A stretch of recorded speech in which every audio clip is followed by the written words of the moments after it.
If you're like myself, growing up, you always heard how important sleep is, blah, blah, blah. But it's true, and it's actually more important than you realize. Research shows sleep deprivation weakens muscle recovery by increasing protein breakdown. During deep sleep, about 70% of growth hormone is released. Cut sleep short, and you cut off this muscle building surge. Biohacker Bryan Johnson, also known as the man who believes he will not die, credits quality sleep for transforming his health. And human biologist Gary Brecka calls sleep the ultimate biohack. Both agree muscles aren't built in the gym, they're built at rest during deep recovery.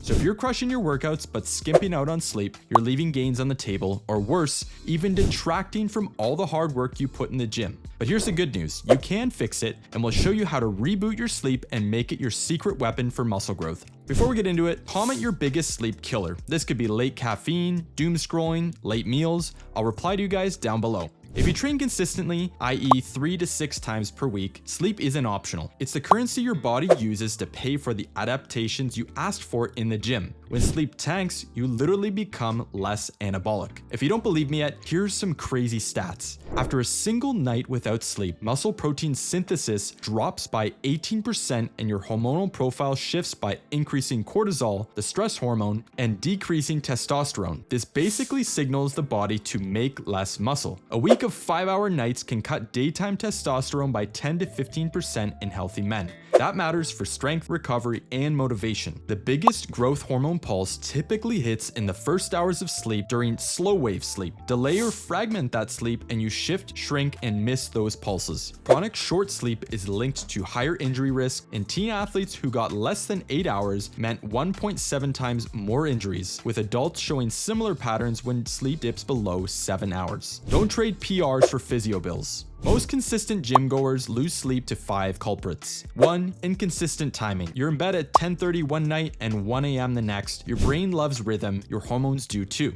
Evening light blast, bright overheads, or blue screens tell your brain it's still daytime. Caffeine drift, a 3 p.m. pick-me-up hangs around at 9 p.m. Late eating and alcohol, this combination of digestion and booze fragment deep sleep. And hot, bright, and noisy rooms also disrupt sleep. Comment guilty next to any of those that hit you. No judgment here, it's just data.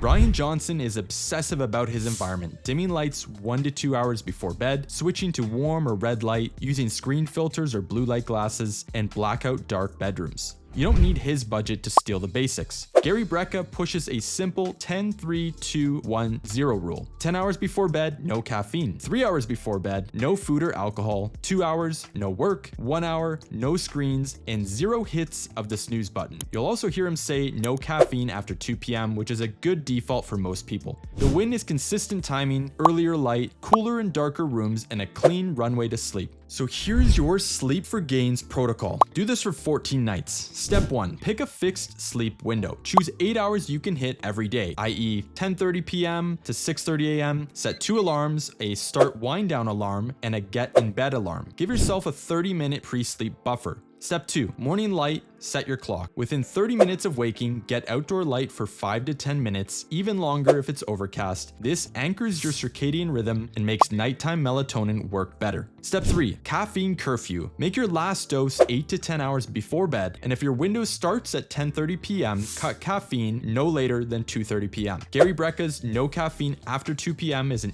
easy rule of thumb. Step 4, front load your food and close the kitchen. Big dinners and late snacks fragment deep sleep.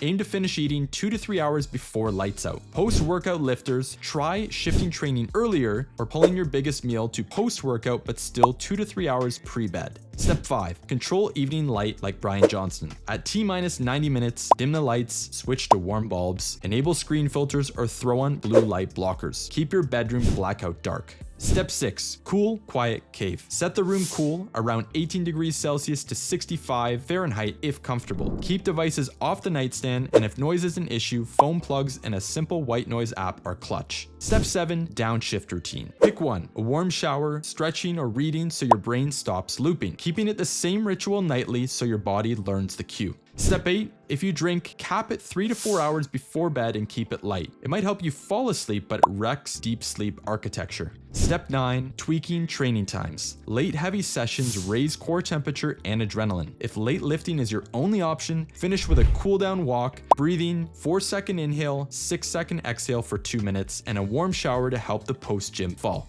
Step 10, bank sleep before big days. If you know a short night is coming, i.e. travel, newborn, shift work, go to bed 30 to 60 minutes earlier for a few nights beforehand. Sleep banking helps the body tolerate the hit and recover faster. Too much to remember? I'll be sure to throw this in the description below so you have a guideline. Stick to the protocol for 14 nights and watch what happens. Strength and pump feel improve as your nervous system and hormones normalize. Testosterone rebounds when sleep normalizes, and growth hormone pulses run on time in early sleep. Less soreness, better recovery. Keeping sleep at 7 to 8 hours correlates with lower injury risk across sports. Your tissue tolerance improves when you show up rested. Strength training can improve sleep quality in older adults, and this is a double win for the 40+ crew here. If this helped, like the video so more lifters see it, and tell me in the comments, what's the one change you're making tonight? Is it cutting off caffeine, kitchen curfew, light control? I'm also happy to break down some supplements you can use to improve sleep, which I will cover in depth in a future video. Train hard, sleep smarter, build more muscle, and we'll see you in the next one.